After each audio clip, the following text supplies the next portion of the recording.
ഈ 72 മണിക്കൂർ പ്രാർത്ഥന എനിക്കും എൻ്റെ കുടുംബത്തിനും വലിയ അനുഗ്രഹമാണ്.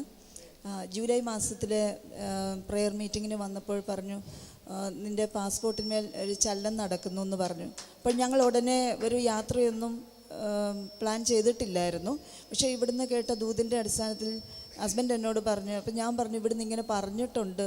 അപ്പം ഞങ്ങൾ US വിസ അപ്ലൈ ചെയ്തു. സാധാരണ നമ്മൾ അപ്ലൈ ചെയ്ത് 1.5 വർഷം കഴിഞ്ഞ് ഇൻ്റർവ്യൂവിന് ക്ഷണിക്കാറുള്ളൂ.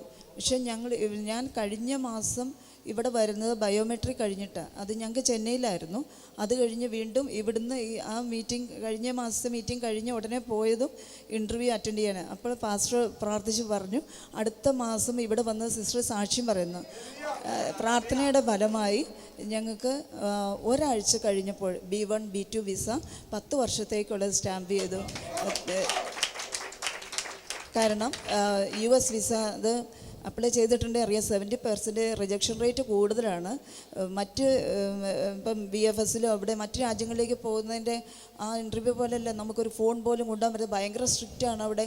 പക്ഷേ ഞങ്ങളുടെ മുമ്പിൽ നിന്ന് ഒരുപാട് പേര്, നമുക്ക് അപ്പം തന്നെ അറിയാം കിട്ടുമില്ല എന്ന്. എല്ലാവരുടെയും പാസ്പോർട്ട് തിരിച്ചു കൊടുക്കും.